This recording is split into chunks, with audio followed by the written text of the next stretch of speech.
Sí, bueno, pues ahora parece que sí. Vamos a hacer un comentario de un poemita breve y por eso también esperamos que el vídeo lo sea, de la última parte de Campos de Castilla, ¿no? El segundo libro de Antonio Machado, publicado en 1912 en su primera edición, aunque este poema y otros de los que vamos a hablar también en esta grabación y que están en relación estrecha con el tema y con la estética de este que vamos a comentar, pues fueron publicados en la segunda edición, que ya es de 1913, ¿no? Son los poemas de la última sección, que creo recordar que se inauguran con el homenaje a Zorín, cuando se publicó Castilla. Quizá Recuerdos también, un poemita anterior que aparece cifrado y fechado en 1913, en abril, en el tren, ¿no? Camino de Baeza quizá, o de vuelta a la Castilla, ¿no? Porque ya el anterior, que es el famoso A un olmo seco, ya es de 1912 y seguramente de antes de agosto, del 1 de agosto de 1912, por lo que vamos luego a comentar. El poema es este, que tenemos aquí, que vamos a hacer una lectura, y que en la edición que yo tengo y en otras que he consultado de las poesías completas, no sé si se verá, aparece como cortado. No se sabe bien si es por la paginación o bien porque efectivamente tiene que haber como una especie de lapso o silencio en la declamación o en la lectura entre esas dos partes, porque en realidad son dos partes claramente diferenciadas. Es por eso que en la copia que yo he colocado aquí en la presentación, he colocado un par de espacios, un poco para subrayar esa idea de que yo creo que tiene que haber un silencio entre esas dos partes para que la emoción y la comunicación poética pues sea mayor, o sea más acertado. Pero ya digo, es simplemente una apreciación de tipo personal y no lo he corroborado con nadie, aunque yo creo que deberá ser así. Venga, pasamos directamente, si os parece, a la lectura, pero no sin antes saludar a Sandra, que se está yendo justamente en este momento, y no quiero que la emoción poética de la lectura se enturbie con la emoción aún mayor de su, de su presencia, de su paso, ¿no? Que casi sería Becker, ¿no? Cruza callada y son sus movimientos silenciosa armonía. Saluda, por favor, estoy hablando de ti. Bueno, que estamos ahí al final de la jornada, ¿no? Aquí en el departamento. Bien, ahora ya sí, vamos a hacer la lectura. Es el poema 121 de las completas. Allá, en las tierras altas, por donde traza el Duero su curva de ballesta en torno a Soria, entre plomizos cerros y manchas de raídos encinares, mi corazón está vagando en sueños. ¿No ves, Leonor, los álamos del río con sus ramajes yertos? Mira el moncayo azul y blanco. Dame tu mano y paseemos. Por estos campos de la tierra mía, bordados de olivares polvorientos, voy caminando solo, triste, cansado, pensativo y viejo. Bien, no sé si será la mejor declamación de este poema, que es muy, muy intenso, que tiene unas capacidades de proporcionar y de dar emoción por unas razones que vamos a ver ahora. No digo, creo que no es la mejor lectura que podía ofrecer, pero sirva, ¿no? Y cada uno, en todo caso, que tenga la suya. Estoy recordando ahora una lectura de este poema hecha por Félix Grande, que Dios lo tenga en su gloria, machadiano enorme, eh, y recuerdo la profunda impresión que me hizo esa lectura de hace ya pues cerca de 30 años. Um, ¿Qué pasa con este poema? Bien, porque en primer lugar tendríamos que contextualizarlo. Eh, esto echa por tierra varias cosas de las que yo siempre o que yo siempre he intentado que tengamos en cuenta, ¿no? Que es intentar apartar lo que es el biografismo del comentario, el biografismo de la poesía, pero en este caso es inevitable, ¿eh? Luego me imagino este poema traducido a otros idiomas y que tengan que explicar, porque tendrán que tener notas a pie de página, las ediciones, pues quién es esa Leonor, ¿no? Claro, si no sabemos quién es esa Leonor, pues el poema no tiene prácticamente ningún sentido. Y a la vez también tenemos que entender pues lo que es el periplo vital del poeta eh, para, para que podamos también vislumbrar, ¿no?, cuáles son las calidades poéticas de la pieza, ¿no? En esta primera imagen que he colocado, estoy hace unos años con Vega, que tampoco está ya con nosotros, y estoy con Antonio, un homenaje, un monumento, uno de los que hay en Baeza, allí en la calle San Pablo, donde él está especialmente solo, está leyendo.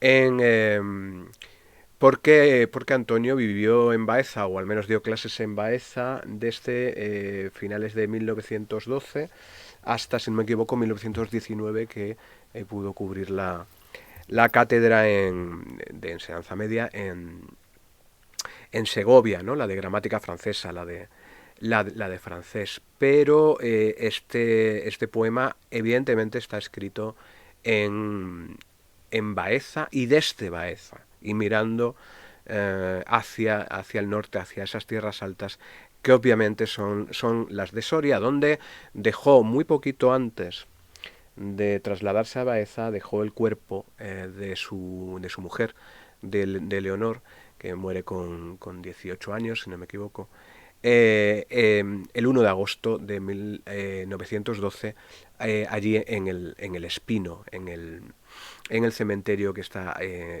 bueno, pues en lo alto, ¿no? En un monte, bueno, pero en la misma ciudad de Soria, ¿no? En el cementerio del Espino. Eh, Esta idea, escrito desde Baeza, recordando a Leonor y recordando también Castilla, este es el tema principal que yo creo que se sale bastante de lo que sería el tema principal regeneracionista y muy 98 de Campos de Castilla. En realidad todos estos poemas, o muchos de estos poemas, incluyendo lógicamente la carta a José María Palacio, constituye una especie de cancionero inmorte, ¿no? Por recordar, cancionero inmorte, ¿no? Por recordar la separación clásica que se hace del cancionere de Petrarca, ¿no? Entre una Laura viva y una Laura muerta. En este caso es evidente que son poemas motivados, ¿no?, por dos nostalgias, ¿no? La nostalgia de la tierra, y asociada a la nostalgia de la tierra, la nostalgia de la mujer recientemente muerta.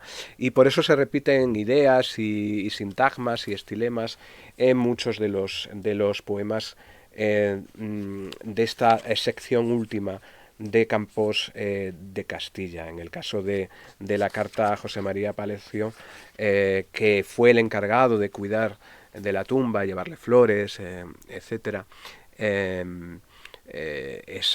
muy evidente. José María Palacio, por cierto, que haciendo o leyendo para trabajar este vídeo, he descubierto, no lo sabía, que era de Rasal, de este pueblo que tenemos aquí al lado, que estudió en Huesca y que, bueno, luego desarrolló su carrera, muere en 1936 en Valladolid, ocupado en otros menesteres. Pero Antonio y él fundaron en Soria El Porvenir Castellano, nombre de periódico muy regeneracionista, y fijaos, ¿no? En primera página la esquela y una necrológica de Leonor Izquierdo. Y es que, bueno, por seguir con la contextualización, allí en Soria, como ya hemos comentado en alguna ocasión, pues hay una especie de devoción por Leonor, ¿no? Casi religiosa. Esta foto es cierta, ¿eh? Esta foto la hice durante una semana y pico que estuve con alumnos por Soria y tierras de Castilla durante unas rutas literarias. Está hecha con zoom, ¿m? Por lo tanto, la mujer no se estaba dando cuenta de que yo estaba haciéndole una foto allí en la plaza, delante de la iglesia donde contrajeron matrimonio Antonio y Leonor en este juego escultórico que hay en Soria, ¿no? De aquella famosa foto en la que está don Antonio sentado y Leonor de pie, y el Antonio sentado aparece en el instituto donde daba clase.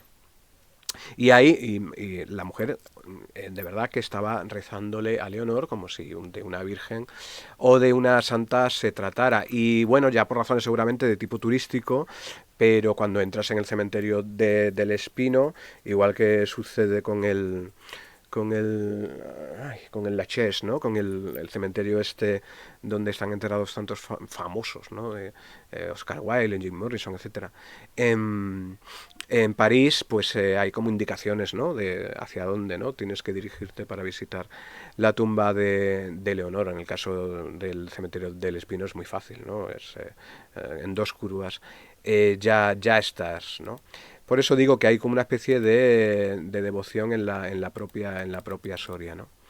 Seguramente, claro, motivada por el éxito, ¿no? Que tuvo Campos de Castilla en las dos ediciones y posteriores, y luego por lo que ya todos sabemos, ¿no? Que es el reconocimiento que se mantuvo durante toda la dictadura y sobre todo en la transición de la obra machadiana. Esta foto de los dos contrayentes me gusta mucho y se ve ahí claramente, bueno, pues eso, ¿no? De la diferencia de edad, etcétera.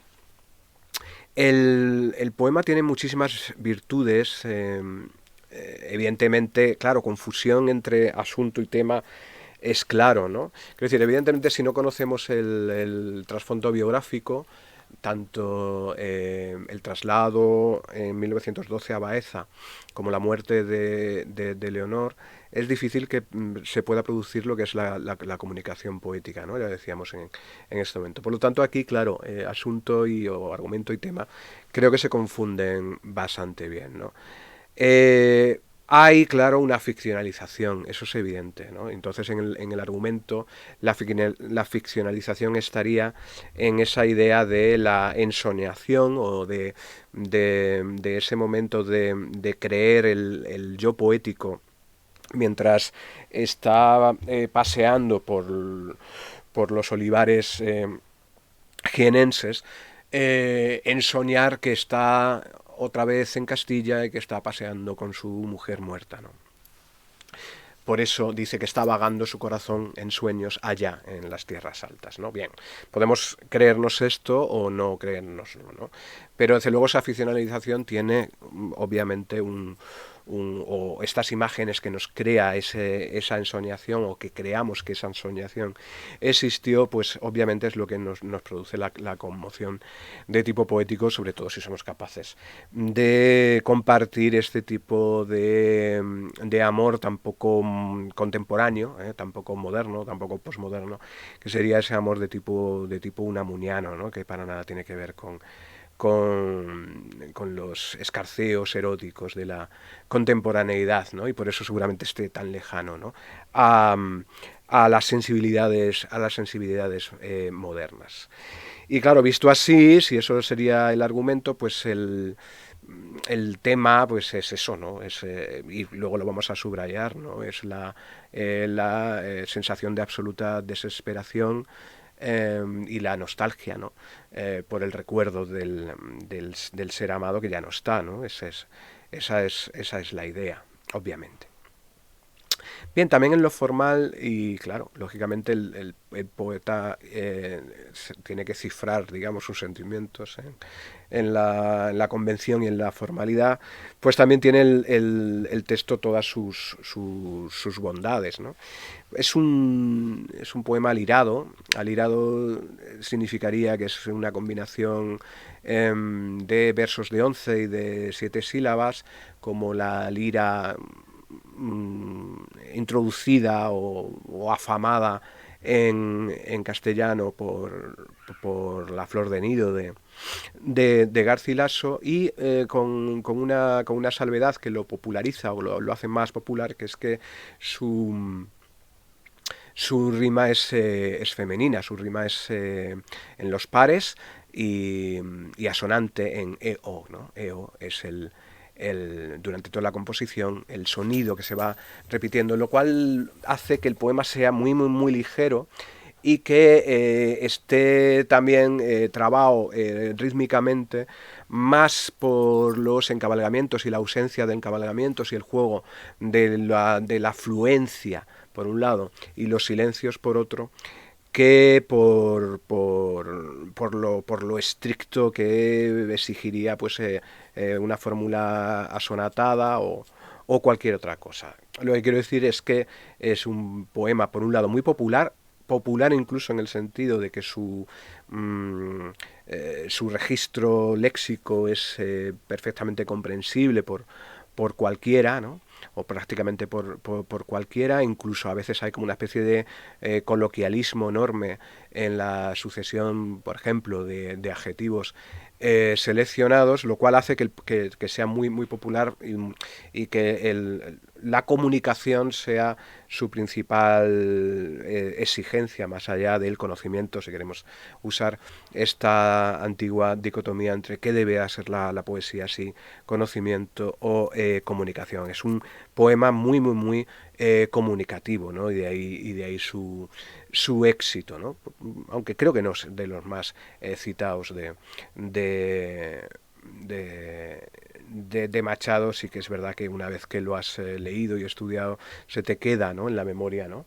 Y claro, cuando paseas, por ejemplo, tanto por Baeza, por los olivares, ¿no?, entre Úbeda, Baeza, toda esa zona, o paseas pues a la orilla del Duero, camino de la ermita de San Saturio, que tenéis ahí en la imagen, pues es claro que es un poema que se te viene a la cabeza. De hecho, en esa imagen de la portada de la presentación del pobre Point, pues el vídeo no sé si se llegó a hacer definitivamente, pero yo intentaba hablarle o comunicarle o decirle o recitarle a, a Machado este poema, que obviamente pues permanece en la memoria y uno se lo sabe de memoria, porque es muy fácil que así sea. Efectivamente, ¿no? Las dos partes del poema, ya entramos en cuestiones de tipo estructural, pues está entre dos demostrativos, dos deícticos, ¿no? Primero ese adverbio allá, ¿eh? Que no es allí, sino es allá. Que para mí el allá es más lejano que el allí, no lo sé, no sé si eso está estudiado, pero para mí eso es lo que me evoca. Y luego el determinante demostrativo de estos campos, ¿no? Allá en las Sierras Altas es evidente que es en los alrededores de Soria o en Soria, mientras que estos campos de la tierra mía, lo de tierra mía es un poco confuso, se refiere obviamente a la Andalucía, ¿no? La Andalucía porque tenemos que recordar que mi infancia son recuerdos de un patio de Sevilla, si se inicia el retrato con el que da inicio Campos de Castilla, porque Machado y su padre y su madre pues eran sevillanos. Por lo tanto, esa tierra mía tiene que ser, lógicamente, Andalucía, ¿no? pero bueno, la alusión a los olivares polvorientos, olivares que están ahí plantados desde por lo menos tiempos de los romanos, pues obviamente la referencia al sitio es clara y evidente en esa segunda parte y en la primera parte, pues con las referencias toponímicas de Soria, de Duero y de esa descripción del Duero que luego veremos. Y también, y esto es muy común en campos de Castilla, ¿no? Pues la precisión botánica o incluso la descripción geológica del campo castellano, campo con figuras, en este caso aparecen la figura de Leonor y la del mismo, ¿no? Ese paisaje con figuras que es el protagonista de todo el libro, que es Castilla. Esos son los dos sitios. Allá, que es el lugar imaginado, ¿m? O el lugar recordado, el lugar falso, el lugar de la ensoñación, y estos campos, que es el lugar de la realidad. Por eso creo que exige un silencio la declamación entre una parte y la otra. En la primera parte, obviamente, y lo habréis advertido cuando hacíamos la lectura, ese encabalgamiento, que, por cierto, todos esos sintagmas de la curva de Ballesta, de que traza el Duero, perdón, en torno a Soria, todo eso aparece una y otra vez en campos de Castilla y en concreto en esta última parte, en este estrambote final del libro. Y es que es cierto, fijaos en la imagen, está sacada de Google Earth, que creo que actualiza, que actualiza sus imágenes, está sacada justo en el momento en el que hice la presentación, que ha sido hace un rato. Y fijaos cómo efectivamente no yerra Machado cuando dibuja al Duero como eso, ¿no? Como la curva de una ballesta. Lo podemos, bueno, la verdad es que no he escogido la mejor ballesta del mundo, porque esa, digamos que está más curva aún, ¿no? Porque tiene es convexa y cóncava a la vez, ¿no?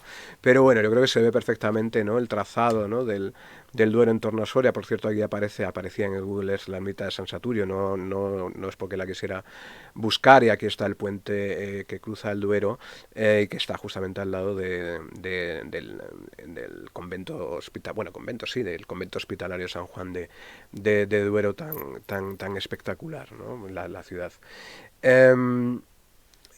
Bien, claro, eso está, ese fluir, ¿no? Pues está dado, lógicamente, ya estoy comentando recursos de tipo estilístico, por ese encabalgamiento fluido, ¿no? Que empieza en el segundo verso y termina ahí, ¿no? Y la idea de los plomizos cielos, plomizos cerros, los raídos encinares y todo eso, pues lo veíamos también en la imagen anterior, ¿no? Quizá es más invernal la imagen que esta tan otoñal, lo digo por lo que luego dice de los álamos del río con los ramajes yertos. Bien, yerto significa muy rígidos o por el exceso de frío o por la muerte.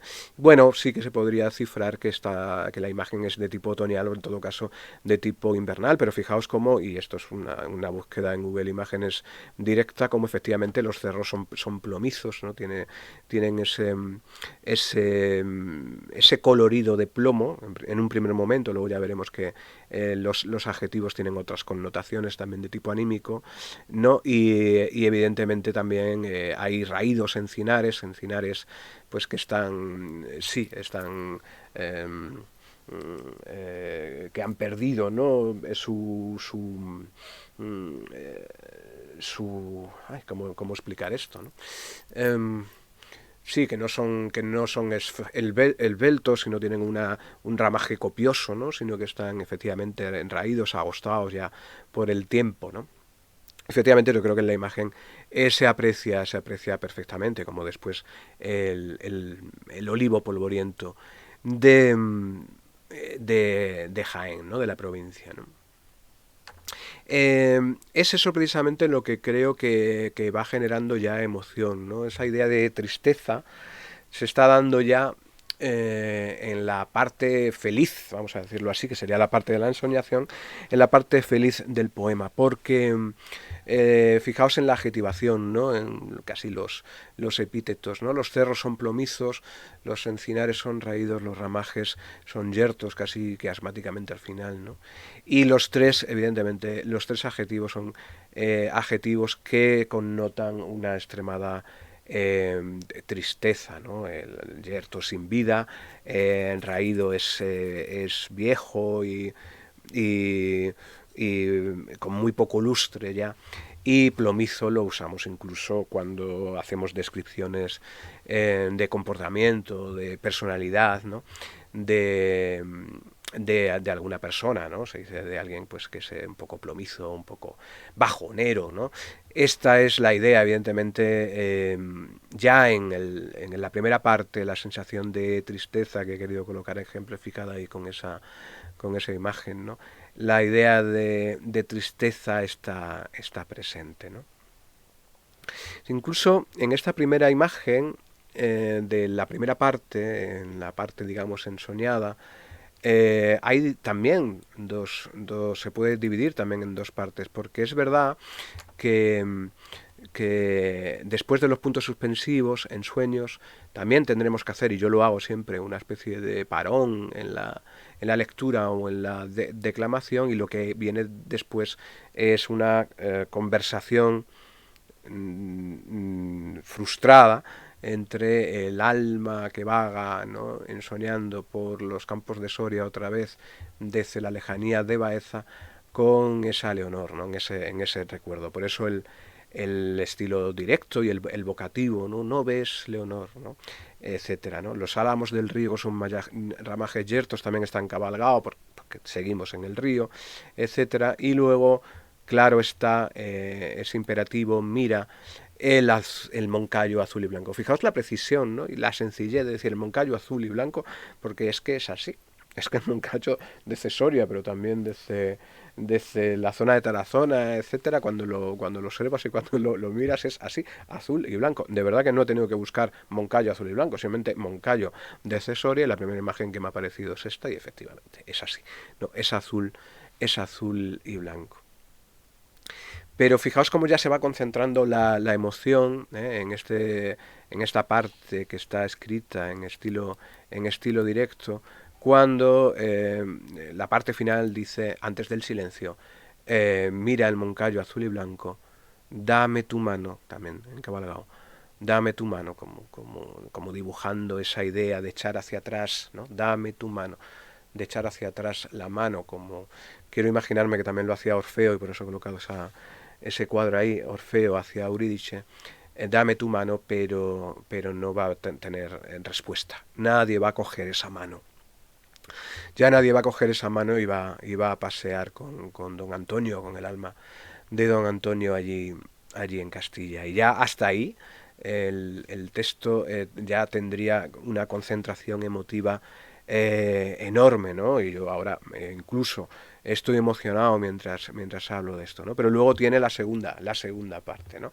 Que ya digo que estaba introducida por esa idea del aquí y del ahora, con ese demostrativo, ese determinante demostrativo por estos campos, ¿no? Y efectivamente, fijaos otra vez la precisión de la éxfrasis, ¿no? La precisión de la descripción del paisaje, cómo es efectivamente así, cómo los olivos están bordados, ¿no? en los campos, ¿no? Con esa disposición, ¿no? Olivitos en hilera o olivos en tres bolillos, ¿no? Que da la sensación de que han sido como colocados buscando, ¿no? esa belleza de la geometría, ¿no? Por supuesto, de nuevo, claro, el adjetivo polvoriento, que por cierto es un adjetivo que ya usó o usaba Machado en su primer libro, en Soledades. Estoy recordando las encinas polvorientas del poema aquel que empieza yo voy soñando caminos de la tarde, ¿no? Las polvorientas encinas, ¿no? Dice ahí. Bien, pues efectivamente el adjetivo polvoriento también tiene esa connotación de tristeza que está claramente en relación con, con la sucesión de adjetivos que se autodefinen o que autodefinen al poeta o al yo poético en los dos versos finales. Vuelvo un segundo atrás porque se me había olvidado una idea que creo que es importante, que es la relación esta que existe entre los diversos poemas de Campos, de esta parte final de Campos de Castilla. Esta idea de los ramajes yertos, de manera inevitable, porque las poesías completas muchas veces se leen así, como una especie de diario poético, de manera inevitable nos evocan o nos recuerdan a aquellos otros ramajes yertos que aparecían en el poema a un olmo seco. Por cierto, que los sorianos también dicen que el olmo seco lo conservan en una plaza un poquito antes de llegar al cementerio del Espino, y dicen, no, es que este es el olmo, ¿no? El olmo hendido por el rayo, el olmo seco hendido por el rayo, al que le han salido un par de brotes, ¿no? Un par de brotes verdes con la esperanza, ¿no? de la nueva primavera, ¿no? En clara alusión a la enfermedad de Leonor, ¿no? Bueno, pues estos ramajes yertos. Porque claro, el recuerdo de Machado podría haber sido el de momentos más felices, ¿no? Pero no, él quiere que de manera gradual, ¿no? se vaya concentrando esa emoción de tristeza y de desconsuelo, y por eso esa selección de los adjetivos en la primera parte y también de los polvorientos olivares de la segunda. Y luego ya lo increíble, ¿no? Esto lo subrayaba ya hace 30 años el recordado anteriormente Félix Grande, también poeta de Mérida, por cierto, aunque vivió toda su vida entre Castilla y Madrid, me refiero a Ciudad Real y Madrid. Y es que, fijaos cómo los adjetivos seleccionados para esa autodescripción final no pueden ser más vulgares, solo, triste, cansado, pensativo y viejo. Y sin embargo, su disposición y su acumulación hace que la soledad sea mucha más cuando le sigue la tristeza, que la soledad y la tristeza sea mucha más cuando le sigue el cansancio, que esa función del ir pensativo añade cansancio, añade tristeza y añade soledad, y por último viejo. Este viejo final, hay que pensar que Machado entonces tendría, creo que nace en el 75, pues en 1913, pues que tendría apenas 38 años, ¿no? O por ahí, ¿no? No lo sé, soy muy malo haciendo cuentas y tampoco importa mucho, pero en todo caso no sería un hombre viejo. Pero es así como se sentía, ¿no? O es así como quiere que se sienta su personaje, si es que creemos que no hay aquí vida vivida, ¿no? Sino que no es un poema vivo. Que yo creo que sí, lógicamente lo es, ¿no? Efectivamente, esa sucesión de adjetivos absolutamente vulgares y colocados ahí en el final, en ese momento tan trascendental de lo que es un poema, y colocados de ese modo, ¿no? Acumulándose y amontonándose uno encima del otro para intensificar la sensación, pues es una genialidad que solo está en manos de los más grandes poetas. Es decir, hacer algo tan grande con algo tan simple, ¿no? O tan aparentemente sencillo. Y bueno, esto es lo que creo que debíamos decir. Quedarían seguramente muchas cosas, pero yo creo que con esto basta, y os dejo ahí en la calle San Pablo de Baeza con un Machado, esta vez sí, solo, esta vez sí pensativo, y seguramente siempre triste y viejo. Pues muchas gracias, adiós.